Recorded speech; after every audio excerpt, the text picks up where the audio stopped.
주만 의지해 절대적 의존성이라는 제목으로 하나님 말씀 증거하도록 하겠습니다. 누가복음 18장을 이렇게 쭉 살폈는데 지금 여기 어린아이 이야기가 나올 때까지 세 가지 이야기가 나옵니다. 과부 이야기, 세리 이야기, 어린아이 이야기. 과부 이야기는 뭐죠? 의지할 것 없는 과부가 불의한 재판장 가가지고 막 부르짖어가지고 얻어내는 거죠. 세리는 바리새인하고 비교하잖아요. 기도할 때 고개도 못 들고 가슴 치면서 죄인입니다. 불쌍히 여겨 주십시오. 그리고 이제 어린아이 이야기가 나오거든요. 성경은 의도적으로 이렇게 배열을 한 것 같습니다. 이렇게 세 명을 과부, 세리, 어린아이 이렇게 순서대로 보여준 것 같습니다. 과부 기도하면서 포기하지 않았죠. 세리 특징이 뭐예요? 죄인이란 걸 인정하잖아요. 나 죄인입니다. 불쌍히 여겨주세요. 어린아이 절대적 의존성. 그래서 이 세 이야기의 공통점은 뭐냐 하면은 자기를 의지하지 않고 하나님을 철저히 의지하는 사람이다. 그런 거죠. 자기 약함을 고백하고 죄인됨을 고백하고 100% 의지하는 거. 그러니까 천국은 어떤 사람이 들어갑니까? 100% 하나님 의지하는 사람이 들어간다. 그 메시지를 주고 있다라는 것입니다. 그래서 이 어린아이는 그 다음에 부자 청년하고 이렇게 비교를 하잖아요. 천국을 이렇게 철저히 의지하는 어린아이 같은 믿음을 가진 사람은 천국 가는 거고, 부자 청년을 봐라. 지가 잘났다 그러고, 다 지켰다 그러고, 이거 꽝이라는 거죠. 그래서 그 사람의 그 허구성을 예수님이 이렇게 폭로하잖아요. 그러니까 우리에게 필요한 게 무엇입니까? 내가 얼마나 강하냐, 똑똑하냐, 갖췄느냐, 이거보다도 어떤 조건에 놓인다 할지라도, 건강하던, 아프던, 돈이 많던, 적던, 주만 의지하면은 그게 하나님께서 쓰시는 사람이고 거기서 폭발적인 능력이 나타나게 된다는 것입니다. 그래서 주만 의지해. 이거 붙들어야 된다는 거예요. 15절부터 17절까지 보니까 어린아이가 막 왔습니다. 왔더니 부모들은 예수님이 만져주기를 원했고 그랬죠. 안수해 주기를 원하고 15절이잖아요. 제자들은 꾸짖고 애들은 가라 이랬다라는 거예요. 그랬더니 15절에 예수님이 용납하라. 이게 영접이죠. 야, 거절감 주지 말고 용납해라. 금하지 말라. 그러면서 17절에 한마디 하시죠. 어린아이 같아야 천국 가 그러잖아요. 그죠? 이런 철저히 부모 의존하는 태도. 우리는 보통 그 어린아이 이렇게 얘기를 하면은 어린아이의 순수성, 겸손함 잠깐 이러는데 그거 아니고 이 본문 맥락을 보면 딱 한 가지 붙들어야 돼요. 어린아이의 의존성. 그러니까 부모 없이는 살 수 없는 게 어린아이잖아요. 그러니까 몇 살 정도라 그래야 되나? 5살짜리 혼자 살 수 있어요? 엄마 있어야 되고 아버지 있어야 되고 아니 못 살잖아요. 그게 의존성이라고. 어린아이는 부모 없이는 살아갈 수가 없다. 돌보지 않으면 살아갈 수가 없다. 그리고 지금하고 좀 다른 건데 이 고대 그 로마 시대 때 기록이 좀 남아 있잖아요. 성경 말고 딴 기록들. 그때는 애들이 얼마나 빨리 죽었는지 어린아이들은 수를 안 쳤던 이유가 뭐냐 하면 그냥 빨리 죽어서 그래요. 애 낳고 난 다음에 1년 안에 죽는 게 30%래요. 그러니까 100명 나오면 30명은 죽어. 5살까지 50명이 죽어요. 20살까지 60명이 죽어요. 그러니까 100명 태어나면은 20살까지 40명 사는 거예요. 그러니까 이게 사는 게 아니죠. 그러니까 어린아이다 그러면 무슨 의미가 내포되어 있느냐 하면은 이런 거예요. 무력하고 일단 약한 거죠. 이게 살지 죽을지 모르는 애. 그리고 철저히 의존적으로 살아가는 존재. 우리가 그렇지 않습니까? 우리 어린아이 같이 우리가 옛날 같은 상황이라 그러면 태어나자마자 30%는 죽고 5년 안에 50% 죽고 20년 안에 60% 죽어요. 40명 남는다니까. 그렇다고 하면 매일매일이 나는 약합니다. 나는 무력합니다. 나 붙들어 주셔야 됩니다. 그런 거 아니에요? 그래서 오히려 옛날 같은 이런 조건에 놓일 때 나이 들고 병 들면 이렇게 되잖아. 그럴 때 오히려 더 철저히 주님을 의지하고 돈 없으면 무력하고 의존성이 생기지 않습니까? 이런 사람이 천국 간다라는 거예요. 그래서 우리가 어느 순간이든 간에 자기 거 너무 믿지 말고요. 하나님 무력감, 나는 약합니다. 부족합니다. 무력감을 토로하고 하나님 의지하는 거. 그게 능력이라는 거예요. 그래서 오늘 그 얘기를 하고 있습니다. 그래서 계속 하나님만 의지하는 거 얘기하잖아요. 과부, 하나님만 의지함. 세리, 하나님만 의지함. 어린아이, 하나님만 의지함. 부자가는 하나님 안 의지함.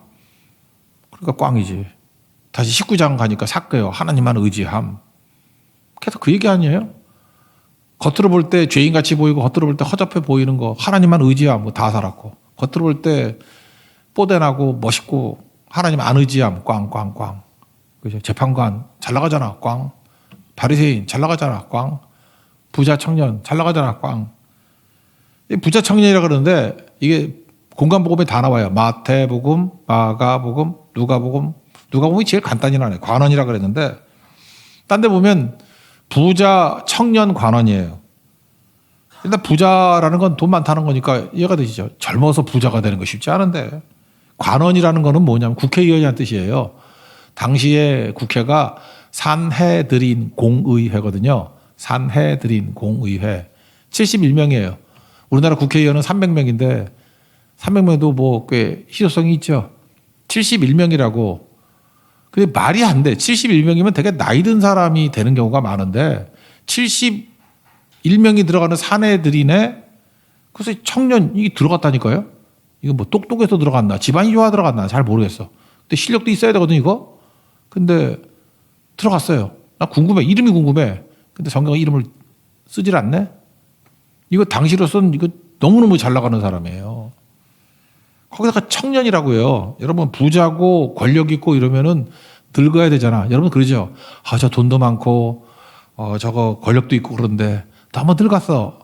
그래서 좋나 오히려? 빨리 죽으니까 물려받아 좋나? 근데 대부분 이게 나이 들어가지고 별 매력이 없잖아요. 근데 청년이래 청년. 요즘에 그 좋은 남자 뭐 구하는 거 보니까 젊은 여자들이 뭐 육각형 남자 그러는데 그 육각형이 뭐냐 그랬더니 육각형 하면서 재산이란 일이 재산.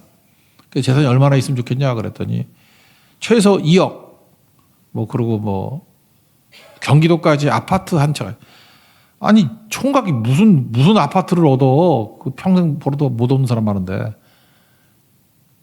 이런 여자 시집 못 가도 당연한 거야. 재산. 그래서 최소한 2억. 학벌. 서울 5대 대학 안에. 그 나머지 거 나온 애들 어떡하려고 그래요? 키. 이게 환장을 해서 간이 부었어. 180 이상. 180 이상이 누가 있냐? 몇 명이나 돼야 그게 180 이상이. 제가 181인데 나보다 큰 사람 별로 없어. 몇 명. 성찬이 뭐 이런 애하고. 홍기표 뭐 또 누구 있나. 황성은 뻥쳐. 184라는데 나보다 작아. 내가 사진 올려놨죠? 눈높이를 보라고. 거긴 머리카락이 그날 없고 제 프로필에 와서 봐요.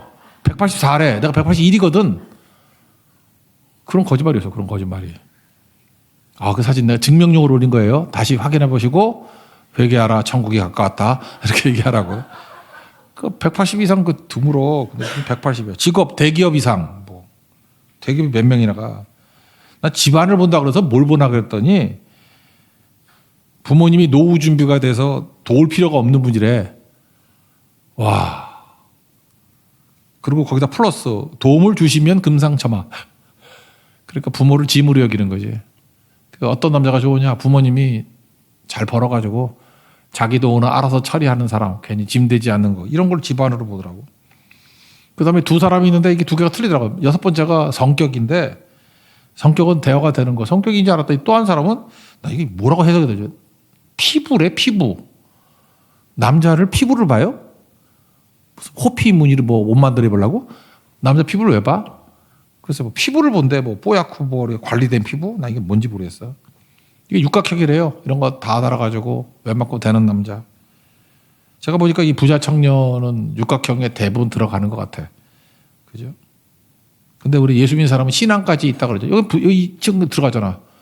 뭐 율법 다 지켰다며? 그러니까 신앙도 좋고 칠각형이네.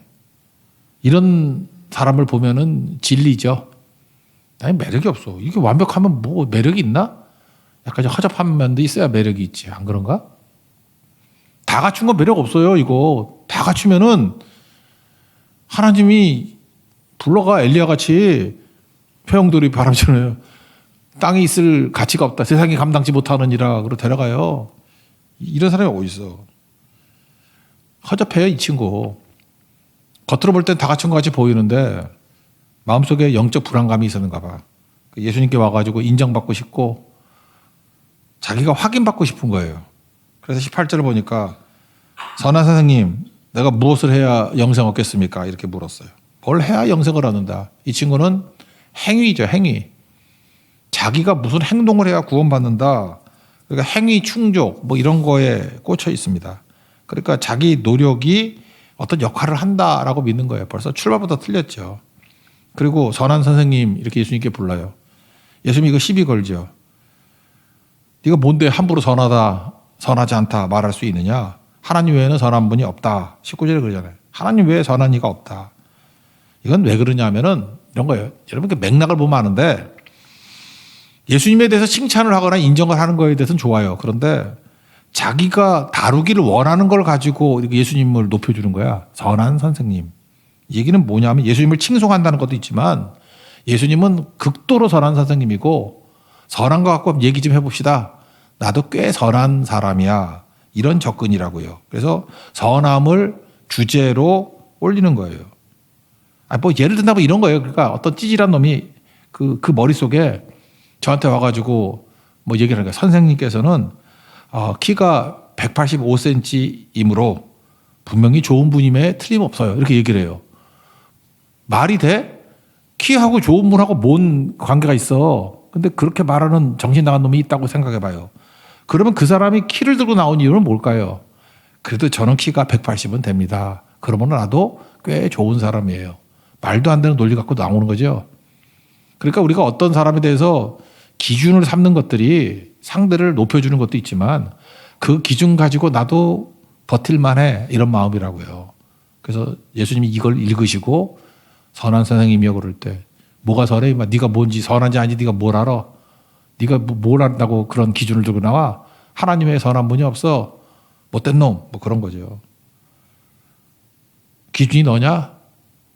그런 거 아니죠. 그러니까 우리가 그렇습니다. 어디 갈 때 보면은 항상 내 기준을 가지고 그거 가지고 공로의식 가지고 나갈 때가 있다는 것입니다. 그러니까 그걸 대비할 때 그냥 간단한 거예요. 그냥 쉽게 읽으면은 어린아이 같이 철저히 하나님 의지하는 사람, 의존적인 사람, 그 사람은 천국의 백성이 되는 거고 자기 힘 의지하고 자기 육각형이다, 실각형이다 이런 거 의지하고 잘난 척하고 선하다, 뭐 나는 율법 다 지켰다 이렇게 나가는 녀석은 천국의 소유자가 되지 못한다. 중요한 메시지죠. 하나 붙들면 돼요. 주만 의지해. 그럼 된다는 것입니다.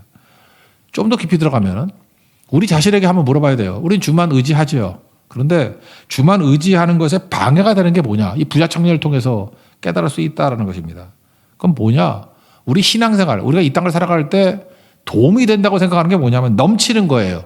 내가 아까 부자 청년 봐요. 돈을 넘치게 갖고 있고 권력을 넘치게 갖고 있고 젊음을 넘치게 갖고 있고 우리는 내가 넘치게 갖고 있는 걸 가지고 뭐 크게 쓰임받을 거라고 생각한다고. 아닙니다. 한 가지 부족한 것을 메꿔나갈 때 쓰임받는 거예요. 인간은 장점으로 쓰임받는 게 아니라니까 약점을 보완해야 하나님께서 그를 사용해 주신다는 것입니다. 여기 20절, 21절 보니까 뭐 율법 지켰냐, 십계명 지켰느냐, 특별히 인간관계 속에 있는 거죠. 간음하지 말라, 살인하지 말라, 도둑질하지 말라, 거짓 증언하지 말라, 부모 공경하라. 어려서부터 다 지켰대요. 그러니까 바울하고 똑같은 거죠. 빌립보서 3장 6절. 열심히 얻어는 교회를 박폐하고 율법의 의로는 흠이 없다. 잘난 척한다고요. 예수님이 그냥 읽어야 하나의 질문으로 끝내버리죠. 22, 23절. 한 가지 부족함이 있다. 재산 팔아서 가난한 자에게 나눠주고 나를 따르라. 그랬더니 23절. 큰 부자임으로 근심하며 가더라. 심히 근심하더라. 그러니까 이 사람은 어떤 사람이었습니까? 자기가 갖춘 거, 많이 갖춘 것들이 있는데 그게 그에게 힘이 되는 게 아니라 재물에 대한 집착, 재물에 대한 애착, 이 한 가지가 그를 나가떨어지게 만들었다는 거예요. 그는 재물에 묶여있는 존재라는 것입니다. 우리 가운데 어떤 사람은 재물에 약한 사람이 있고요. 어떤 사람은 명예에 약한 사람이 있고 자기 약점들이 있어요. 잘 보세요. 제가 이제 아파 보니까 저 전반적으로 건강하거든요. 다리도 튼튼, 뭐 심장도 튼튼, 뭐 튼튼한 거 되게 많아. 뇌도 튼튼, 다 튼튼해. 튼튼한 게 저의 건강을 유지하는 게 아니에요. 폐는 안 튼튼. 그래서 죽어도 폐가 안 튼튼하니까 폐병으로, 폐암으로 죽을 수 있다고. 건강한 거 갖고 사는 게 아니고요. 부족한 거 하나가 보완이 안 되면 가는 게 인생이에요. 건강만 그래요? 우리 인생의 많은 부분이 다 그런 거지. 옛날 그런 그 비유인가 뭐 예화인가 기억나네요. 어떤 잘난 척하는 그 선비가 뱃사공하고 갔다면서 배 타고 가는데 맨날 잘난 척하는 거야. 뱃사공 이게 무식하잖아 옛날에. 배만 잡고 노만 잡고 있으니까. 글을 아는가 그랬더니 모릅니다 그랬더니 글을 몰라 인생의 50%를 헛산 거야. 또 가다가 그냥 가만히나 가지. 돈은 있는가? 아이 뭐 없습니다. 하루 벌어 하루 삽니다 그랬더니 인생의 90%를 헛산 거야. 글도 모르고 돈도 없고. 내가 볼 때 일부러 뒤집은 것 같아. 풍랑이라 가지고 배가 뒤집혔대. 허우적대는데 뱃사공이 물었대요. 수영할 줄 아십니까? 몰라 구해줘 그랬더니 선배님께서는 인생의 100%를 헛산 것입니다. 그죠? 그 글 배울 사이에 그냥 수영이나 배우지. 위기 순간에 오면 수영 못하면 죽는 거예요. 뭐 글 배우고 돈하고 뭔 관계가 있어. 우리 위기 상황이 오면은 부족한 거 하나예요. 그 부족한 걸 가지고 그게 뭐예요? 어떤 때 수영일 수 있고 어떤 때는 폐암일 수 있고 제일 중요한 건 뭐예요? 예수 모르는 거죠. 우리에게는 해결 못할 게 죄 문제, 심판 문제, 죽음 문제 해결 못 하잖아요. 그 한 가지 부족함 때문에 우리 지옥 가는 거예요. 끝나는 거라 인생. 근데 예수님 붙들면 되는 거죠. 그래서 오늘 메시지가 그거예요. 우리가 지금 예수님 의지하는 거에 약점으로 방해가 되는 것을 다가오는 게 뭐냐면 내가 좀 더 가진 거 있잖아요. 여러분 가운데 공부 좀 잘하고 뭐 돈 좀 있고 뭐 잘 나가고 그런 사람 있잖아. 그걸로 구원받는 게 아니에요. 부족한 거예요. 부족한 거. 예수님께 엎드리면서 나의 부족함을 돌아보시고 건져주세요. 그런 사람이 구원받고 쓰임받고 하는 거죠. 넘치는 것이 아니라고요. 부족한 거를 채워야 돼요. 부족한 걸 예수님 앞에 들고 나가야 된다고. 그래서 여기 26절, 27절이 해답이네. 그런즉 누가 구원을 얻을 수 있습니까? 사람이 할 수 없는 것을 하나님은 하실 수 있느니라. 이게 뭐예요? 우리의 구원 문제. 우리는 죄로 인해 다 죽었잖아요. 하나님이 하셨죠. 아들 독생자 예수를 보내시사 우리 죄를 짊어지게 만드시고 그를 바라보고 믿는 자들에게 영생을 얻게 하시는 거. 하나님이 할 수 있는 거잖아요. 그러니까 주만 의지해야 돼요. 사람이 못합니다. 여러분 왜 기독교 신앙이 위대한지 아십니까? 여기서 여러분들 넘치도록 뭐 있는 거 더 갖게 해달라고 그 돈 더 있어봐야 아무것도 건강 더 있어봐야 아무것도 아니고 권력 더 있어봐야 그냥 남들하고 비교해가지고 좀 잘난 척 하는 거예요. 그러다가 결정적인 순간에 여러분에게 부족한 한 가지가 있거든요. 그걸로 여러분 인생이 날아가고 몰락하고 죽고 심판받고 지옥 가는 거예요. 그걸로. 근데 나의 부족함을 채울 수 있는 게 뭐예요? 오직 예수님밖에 없는 거죠. 예수님이 그 말씀을 하고 있는 거예요. 어린아이 같이 나는 홀로 못 살아요. 예수님 없이 못 살아요. 그러면 구원만 아니라 우리의 공급도 해주시고 다 주시잖아요. 어린아이가 뭐 우리 아버지 대신 하나님께서 다 주시지 않아요? 필요할 땐 보호해 주시고 필요할 때 공급해 주시고 깨우쳐 주시고 그런 거죠. 여러분 지금 신앙생활 하면서 하나님 앞에 내가 받은 게 뭐 많아. 그래서 이렇게 교만하게 말하는 사람이 있어요. 내가 교회 하나 지어줄까? 이런 분도 있어요. 뭐 이렇게 문제가 생기면 내가 헌금하면 되지 뭐. 하나님께 다 받은 거예요. 왜 이렇게 하나님 의지함이 없고 부자 청년 같은 태도를 갖고 있어요? 내가 다 지켰고 못한 게 없고. 되게 위험한 신앙입니다. 하나님이 불러서 시키면 순종하는 거고 그 다음에 항상 우리에게 디폴트 상태에서 부족함이 있거든요. 그게 예수님 의지하게 만드는 힘이 된다는 것입니다. 사도 바울이 그러잖아. 고린도후서 10장에 12장에서 육체의 가시. 그것도 주님 철저히 의지한다고. 그죠? 그래서 약함이 강함된다고. 그래서 우리 신앙생활이라는 건 뭐냐면 약함을 관리하는 거예요. 내 부족함, 한 가지 부족한 것을 붙드는 거예요. 그래서 예수님께 나아가는 거죠. 천국은요, 덧셈으로 가는 곳이 아니라 뺄셈으로 가는 곳입니다. 약해도 됩니다. 그래서 고린도서 12장 10절 보니까 내 약한 것들, 능력, 궁핍 뭐 이런 거 자랑한다 그러잖아요. 기뻐한다고. 약할 그때가 강함이라. 주님 빼는 거예요, 빼는 거. 빼기 잘해야 돼요. 내 힘 다 빼고 주님 의지합니다. 부족함 빼기 잘해야 돼. 빼기. 이게 주님 의지할 때 되는 거라고요. 난 주님 의지할 때 훨씬 낫다고 생각하는 게 뭐냐면 좀 허접하게 세진영이 그림 잘 못 그리죠. 예, 세진영이한테 내 초상화를 그려라. 그러면은 이틀을 줘도 개떡같이 그리겠지. 그죠? 그게 노력이야. 부자 청년이 하는 노력이라고. 그런데 요즘에 그 보니까 뭐 지브리, 챗 GPT의 지브리, 제발 그거 따라 좀 하지 마. 전부 다 뭐 그 AI로 뭐 그리는 거죠. 챗 GPT로. 그죠? 그림 뭐 해가지고 그림. 우리 교인들 보니까 참 부끄러운 줄 알아. 카톡 프로젝트 중에 20%가 그걸로 바뀌었어. 그래서 명령을 내리면은 그 뭐 내가 뭐 기본 버전에 있대. 그 명령을 뭐 누구같이 해주세요. 그러면 일본 만화 작가들하고 그렇게 싹 바꿔주죠. 나는 거기 써봤어. 고우영의 삼국지로 바꿔주세요. 그랬더니 그거는 서비스가 안 됩니다. 이렇게 나오더라. 저작권. 그러니까 딱 하나 되는 거야. 내가 볼 때 이게 허접한 이런 그 AI 하나를 가지고도 세지정제한테 맡기는 것보다 훨씬 잘하잖아. 맡기면은 그래주세요. 그래주잖아. 이게 더 발전이 되고 그러면은 이제 아마 거기서도 이제 뭐 저작권 이렇게 협약을 맺고 하면은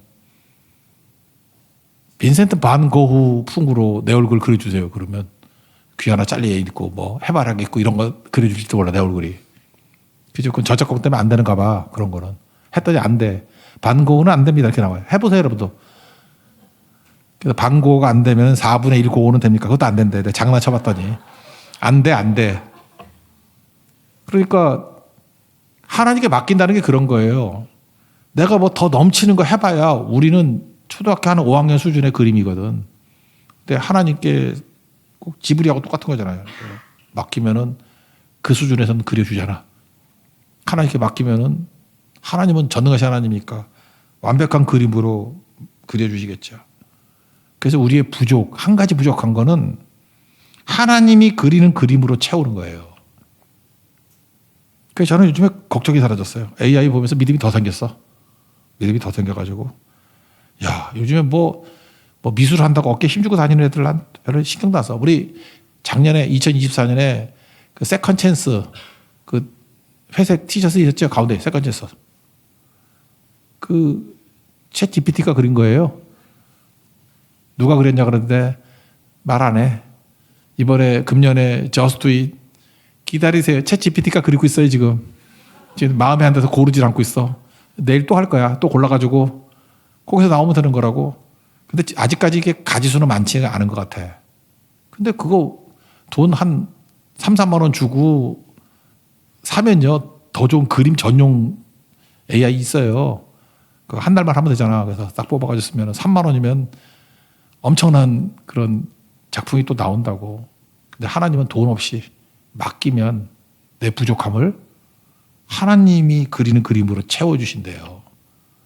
그러니까 누가 능력이 있는 거예요?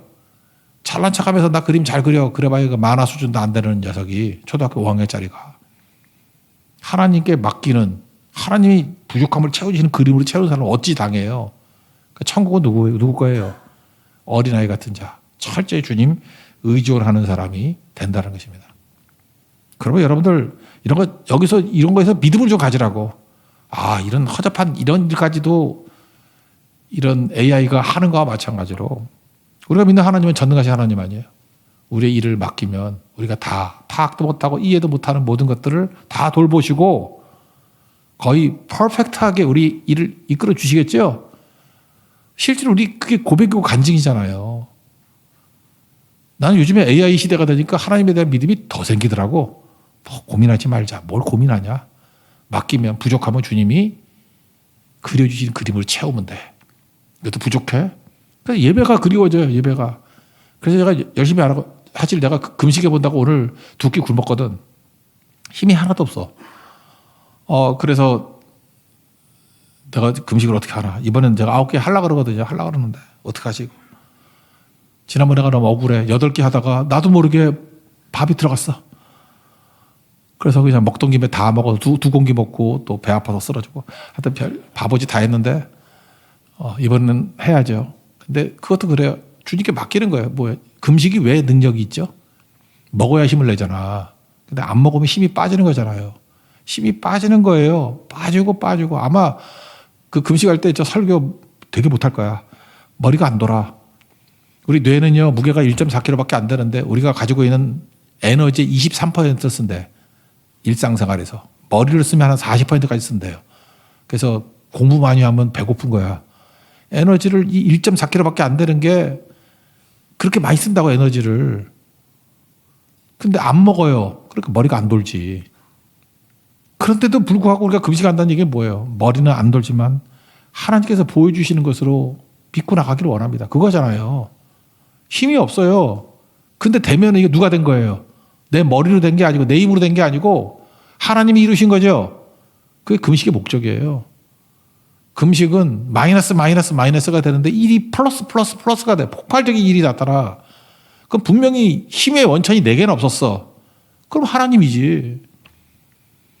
저는 우리 금식 기도의 시간에 우리 교회 모든 에너지가 다 마이너스가 되기를 원합니다. 힘도 없고 뭐 화장도 안 먹고 메가리도 없고 물병 들고 다니면서 쓰러지고 다 폐잔병 같고 그죠? 이렇게 넘어진 사람들이 같이 보이는데 그게 된다 그러면 뭐예요?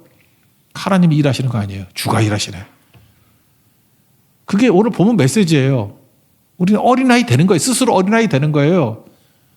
1년 안에 30% 죽는 그런 모습이 되는 거예요. 5년 안에 50% 죽는 그런 모습이 되는 거예요. 20년 안에 60% 죽는 그 모습이 되는 거예요. 무력한 거예요. 살지 죽을지 모르는 거예요. 주님만을 의지하는 거예요. 그게 천국이래요. 거기서 천국의 능력이 나타난대. 반면에 우리가 꿈에도 그리는 게 뭐예요? 부자 청년 관원 아니에요? 돈 많은 거. 그리고 권력 있는 거. 영향력 있는 거. 그리고 젊은 거.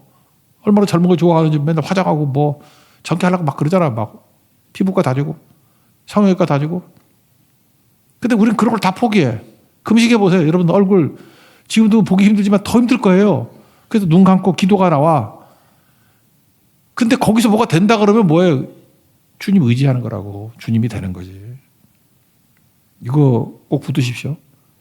그래서 제일 중요한 거 저는 예수로 사는 인생이 너무 좋다고 생각해요. 책임져 주시니 주님이 다 책임져요. 챗 GPT 4.5인가 뭐 그거보다 더 나아요. 4, 5인가? 그거보다 훨씬 낫다고. 주께 맡기세요. 주께 맡기니 승리합니다. 주께 맡기는 믿음의 종 되기를 바랍니다. 또 한 가지 의존성에 방해가 되는 게 뭐냐면 지난주에 말씀 나눈 것과 똑같은 거예요. 말씀을 변질시키는 거예요. 변질. 혼잡케 한다는 게 뭐라 그랬어요? 물 섞는 거라 그랬죠. 물 섞는 거. 막 물을 섞어가지고 하나님 말씀이 이게 뻔한 되게 쉬운 말씀인데 이걸 갖다 잠깐만 왜곡을 해. 변질시켜가지고 자기한테 해석하기 좋은 걸로. 고린도서 4장 2절 하나님의 말씀을 혼잡하게 하지 아니하고 오직 진리를 나타내므로 그런 게 나오잖아요. 말씀 물 섞지 말라고 혼잡하게 한다는 거예요. 지떼과 뭐 엉터리를 해석하는 거예요. 여기 보세요. 부자가 천국 가기 힘든 게 24, 25절에 뭐라 나왔어요? 여기 낙타가 예수께서 그를 보시고 이르시되 재물 있는 자가 하나님 나라에 들어가는 것이 얼마나 힘든지 비유. 낙타가 바늘귀로 들어가는 것이 부자가 하나님 나라에 들어가는 것보다 쉬우니라. 이게 뭐 어려워요? 그러니까 부자 된다고 해서 당신은 부자가 복 받은 걸로 알거든. 부자가 천국 못 가. 천국 가는 거 힘든 거야. 불가능한 거야. 이게 뭐 힘들어요? 그냥 딱 읽어보면 아는 거지. 1 더하기 1이 뭐예요? 2. 그러면 낙타가 바늘귀에 들어갈 수 있어요? 바늘 몰라요? 바늘 요 귀 요만한 거. 낙타가 어떻게 들어가 거기? 그러면 낙타가 바늘귀에 들어가는 거 0% 아니에요? 0%. 그 얘기죠. 뭐 어려워 이게. 그러면 우리는 뭘 붙들어야 돼요? 아, 부자가 됐든지 부자를 원하는 가난한 사람이든지 하여튼 물질 추구해가지고는 천국 못 가는구나. 그게 뭐 힘드냐고. 근데 우리 교회사에서 이거를 변질을 물 타는 해석을 시도했던 사람들의 예를 한번 들어볼까요? 바늘 귀를 키우는 사람이 있고 낙타를 줄이는 사람이 있어. 그러니까 말씀을 그냥 있는 그대로 받아두고 이게 불가능한 거구나. 그러니까 예수님 어떡합니까? 그럼 예수님이 우리를 다른 길로서 우리를 기적적으로 구원해 주시는 거잖아요. 다 해석하려고 그러지 말고 내가 길을 찾으려고 그러지면 안 돼요. 그냥 있는 모습 그대로 나가야 돼요. 낙타가 어떻게 바늘귀에 들어가요? 불가능하네요? 그럼 예수님 그러잖아요. 사람은 못하지만 하나님은 할 수 있어. 하나님이 할 수 있는 거를 믿기를 원해요. 나는 불가능한데 주님 되게 해주세요. 그게 믿음이라고. 예수 믿으면 구원받아. 장대에 노뱀 매달아 놓은 거 쳐다보면 살아. 그래서 일이 풀리는 거예요. 잔머리 굴린 사람 절대 기도 안 해. 우리 지금 답답한 사람들 오는 거예요. 답이 없어, 답이. 낙타가 어떻게 바늘기에 들어가요? 불가능해요. 0%예요. 제로 찬스예요. 그러고 나온 거라고. 내 인생도 지금 제로 찬스예요. 0%예요. 나 인생 길이 없어요. 그때 예수님이 그런다고. 사람으로는 안 되는데 하나님은 돼. 하나님이 되는 거를 붙들기를 원해요. 그러면 내가 상상도 못했던 길로 주님이 나를 건져주시고 이끌어 주신다고. 믿습니까? 그게 주님 철저히 의존하는 어린아이 같은 믿음이라고. 근데 바늘기를 키우는 사람은 뭐냐 하면 당시 예루살렘에 문이 있었대. 느헤미야서 같은 데 보면 문이 있잖아요. 맨 꼭대기에 양문이 있고 미문이 있고. 미문이 있죠. 아름다운 문. 미문 앞에서 안전뱅이 굳히고 그랬잖아요. 수문이 있고 워터게이트. 골짜기 문. 똥문이라고 맨 밑에 분문이라고 해요. 분문. 이게 문 쭉 있어 돌아가면서. 그러면서 뭐라 그러냐 하면은 당시에 예루살렘에 바늘귀라는 문이 있었대. 되게 작은 문이라서. 근거가 어디냐 그랬더니 근거도 없으면서 있었을 거래. 그러면서 뭐 더 허접한 것도 예를 들어내요. 그래서 바늘귀라는 게 되게 작은 문이래요. 작은 문이라서 낙타가 갈 때는 짐을 다 내려놓고 낙타가 이렇게 고개를 숙이고 이렇게 기어 들어가야지 들어갈 수 있대. 그래서 바늘귀라는 문이 있는데 내려놓으면 들어갈 수 있어. 겸손하면 들어갈 수 있어. 나는 그런 해석을 쭉 보면서 무릎을 쳤어. 이야, 엄청난 논리를 개발하는구나. 지금도 보면요, 가짜들은 이렇게 논리를 개발해. 합리적인 논리들. 바늘귀에 낙타가 못 들어가니까 바늘귀를 작은 문이래. 그러므로 내려놓으면 들어갈 수 있대. 이런 거 하지 마십시오. 여러분 가운데도 하나님 말씀 앞에서 불가능합니다. 근데 이게 된다고 자꾸 얘기를 하는 거야. 행위로 그거 못 받는다 그러면 못 받는군요. 난 지옥이군요. 나 어찌합니까? 그래야 되는데 굳이 된대. 그래서 이게 바늘귀가 문이 아니라는 굳이 말하면 증거를 댄다 그러면 아까도 얘기했죠. 이 부자간원에 대한 얘기가 마테마가 누가 공감하고 다 나온다고. 그런데 여기서 바늘귀라고 써 있는 거래가 그냥 헬라어인데 읽어드릴게요. 누가는 투르 페이마 벨로스. 이게 바늘귀야. 뜻은 몰라도 돼요. 투르 페이마 벨로스. 근데 똑같이 바늘귀라고 번역된 게 마가복음에는 투르 말리아 라피스. 마태복음에는 둘을 조인했어. 투르 페이마 라피스. 그러니까 바늘귀라고 번역된 게 헬라어 단어가 다 틀려.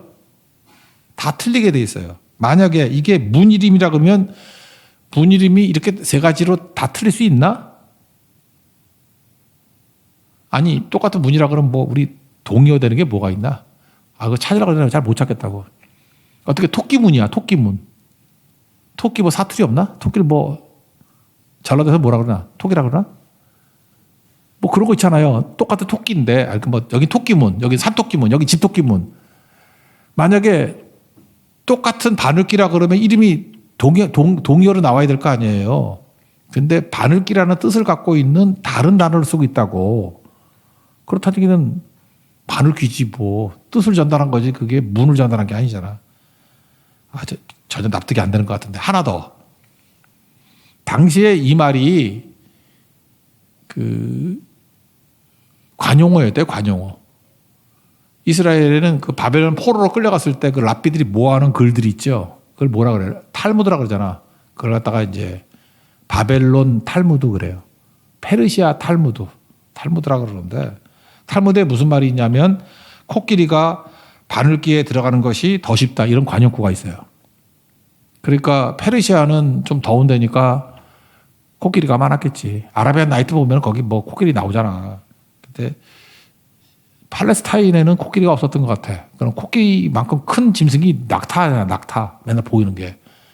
그래서 그 관용어를 코끼리 대신에 낙타로 바꾼 것 같아요. 그래서 탈무드 찾아봐요. 탈무드 이렇게 쳐보면 나와. 코끼리가 바늘귀에 들어가는 것이 더 쉽다 이런 구절이 나오거든. 요거를 팔레스타인 용어로 예수님이 바꾼 것 같아. 그러니까 불가능하다 그 얘기예요. 힘들다. 낙타가 발을 깨 들어가는 것이 더 쉽다. 이런 표현을 썼다는 거죠. 그러니까 여기서 말하는 게 뭐예요? 잠깐 하나님 말씀을 갖다가 변질시키지 말라고.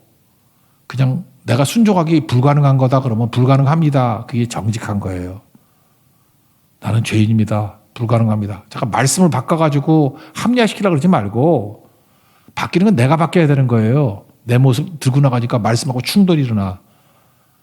그러면 불가능한데요. 0%인데요. 제로 찬스인데요. 그래서 울부짖으면 주님이 답을 주신다니까요. 인생 그렇게 사는 거예요. 또 한 가지. 낙타 크기를 줄이는 게 있어요. 그래서 낙타 크기를 줄이는 신학자들의 시도가 뭐냐 하면은 낙타가 아니라 밧줄이래. 근데 이것도 웃겨. 바늘게 밧줄은 들어가? 아니, 낙타가 들어가는 거는 불가능한 거고, 그러면 밧줄이 들어가는 건 가능하나? 그놈이 갖고 있는 바늘귀는 이따만한가? 밧줄이 들어가게? 그 왜 그러냐 하면은 영어, 헬라어에서 나온 건데, 영어에서 낙타가 뭐예요? 카멜하죠, 카멜. 그죠, 카멜. 낙타새, 카멜. 근데 낙타가 헬라어로는 카메일로스예요. 카메일로스. 카메일로스에서 카멜이 나온 거예요. 카멜이. 근데 밧줄이 뭐냐 하면은 카밀로스야. 그러니까 여러분 같은 무식한 사람들은 이런 상상을 못 하지. 근데 헬라어 공부를 무지하게 많이 한 거야. 많이 하다가 맨날 해롱해롱 해가지고. 딱 보니까, 낙타가 카메일로스인데 밧줄이 카밀로스야? 아, 이거 미스프린트인가 보다. 상상을 해도 얘 잠 좀 재워야 돼. 그죠? 그래서 밧줄이라고 번역하는 사람이 있어. 밧줄.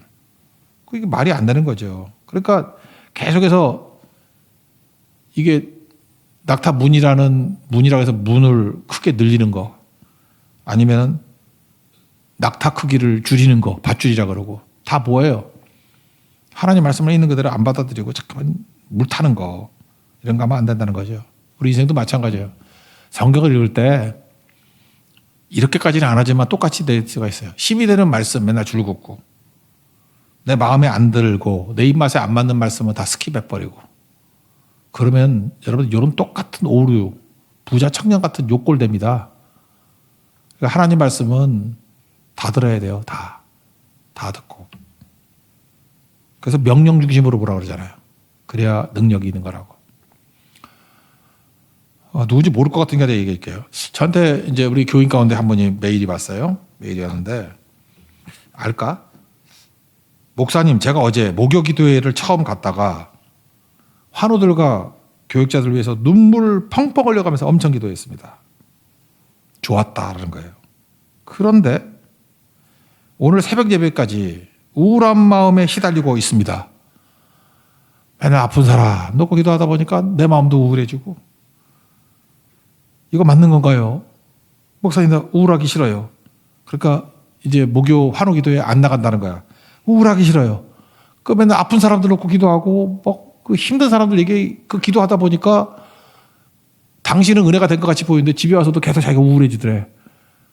뭐 이렇게 예수 믿는 사람이 다 이렇게 병만 많고 어려움만 많나. 그리고 또 감사 노트에 감사 5개 쓰라 그랬더니 여기 또 불평 노트에 불평 5개 쓰는 거야.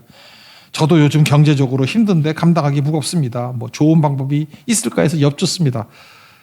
내 앞에 있으면 욕을 해줄 것 같은데. 요즘에 제가 착해졌어요. 그냥 격려해주고 주님께 맡기세요. 그리고 고린도전서 10장 13절 말씀 보냈습니다. 감당할 시험 밖에 주지 않고 피할 게 주신다. 그 말씀이죠. 그랬더니 감사하게도 이분이 정신이 금방 들었어. 그거 메시지 듣고. 주어가 또 저였네요. 내가 주어가 되니까 불평 나오고. 그래. 하나님께 맡기고 열심히 기도하겠습니다. 뭐 이제 화로 모임에 열심히 나오겠지. 그럼 누군지 아나? 누군지 모르죠. 예. 어떤 남자예요. 그러니까 이게 뭐냐면은 우리는 모든 것들을 다 내 감정이 주인이야. 내 감정이 좋으면 일이 잘 될 것 같고 감정이 나쁘면 안 될 것 같고. 여러분 우리 감정이요 맨날 좋은 것만 아니에요. 어떤 때는 어둠을 지나갈 때도 있고요. 골짜기를 지나갈 때도 있고 그래요. 주님께서 그걸 키우시는 거예요. 내 아픈 마음을 가지고 환호기도 하면 아파요. 목사도 막 아프고 어떤 밥맛이 떨어지고 막 어떤 토하고 그럴 때 있어. 토가 나와. 너무 이게 고통스러운 거에 같이 기도하다 보면 이 같이 온다니까. 내 몸도 아파. 근데 결국 그 과정 속에서 유익이 돼요. 유익이. 그리고 커지는 거고 일어서게 되는 거고. 그럼 입맛에 맞는 것만 할 거냐고. 그럼 맨날 입맛에 맞는 거 하다 보면 성경 말씀도 입맛에 맞는 것만 줄긋고 듣기 싫은 건 다 지워버리고 빼버리고 사역도 내 입맛에 맞는 것만 하고 그거 위기 상황 오면 한 방에 닦아. 그거 부자청이랑 똑같아. 내가 다 지켰습니다. 내가 잘하는 거. 풍성한 거 다 지켰습니다. 예수님 그때 와가지고 이 사람이 견디지 못하는 한 가지 딱 얘기한다고. 재산 팔아서 다 나눠주고 다 따라와. 못하잖아요. 근심하고 날라갔다 그 얘기 아니야. 여러분 신앙생활에서 중요한 게 뭐냐. 필요 없는 거 하나도 없습니다. 주님께서 우리 연약함도 아시고 주님이 부르시는 게 무조건 합력하게 서울리는 거 제일 좋은 거예요. 따라가십시오. 그리고 신앙생활은요. 내가 해보니까 그래. 제가 컨디션이 좋아가지고 야 이제 오늘 우리 교인들 다 죽었다. 하늘에서 불이 내릴 거야. 되게 죽수고요. 설교 준비도 안 되고 할 말도 없고 야 큰일 났다. 이거 본문은 뭐 맨날 똑같은 거 반복하고 나 지난 주간에 되게 힘들었어요. 힘든 게 뭐냐면 5대 제사, 7대 절기, 서운하지 말라. 정말 다 스킵하고 넘어가는 거야. 이거 뭐 설교할 거리가 별로 없어. 물론 뭐 명단보다 낫더라 그래도. 근데 그거 아세요? 금주간에 낙심했다 돌아왔다고 하는 사람하고 예수 안 믿었는데 믿음이 생겼습니다 하는 사람이 딴 주에 비해서 더 많이 나온 것 같아. 또 느끼는 거예요. 제 마음 상태는 안 좋았거든. 감정은 힘들었어요, 되게. 그리고 왜 이렇게 요즘엔 죽수고 헤매나 이런 느낌이 들 때. 근데 하나님께서 일은 제일 크게 하시더라고. 또 깨달았어요. 내 감정이 믿을 게 아니고 하나님이 일하시면 되는 거야. 어린아이야, 어린아이. 어린아이 같이 주님 품 안에 안기기를 원합니다. 그 모습이 돼야 된다는 것입니다. 여러분 그러면 승리합니다. 그러므로 오늘 이 말씀 전반적으로 뭐 핵심은 이거예요. 어린아이 같은 자세 가져야 천국 간다는 거고 부자 청년 아니라는 것입니다. 장애 넘치는 것으로 우리가 일하는 거 아니에요. 부족한 한 가지를 예수님께 맡기고 의지하십시오. 그게 승리하는 것이고 절대로 말씀 변질 혼잡하게 물타지 마십시오. 있는 그대로 직면하다 보면 거기서 기적이 나타나는 거예요. 불가능한 거 제로 찬스가 어떤 때는 예수님이 붙들어서 100% 찬스가 됩니다. 100% 찬스가 된다는 거예요. 그런 승리를 맛보는 믿음의 종 되기를 축원합니다. 자리에서 일어나겠습니다. 주만 의지에 찾아가겠습니다.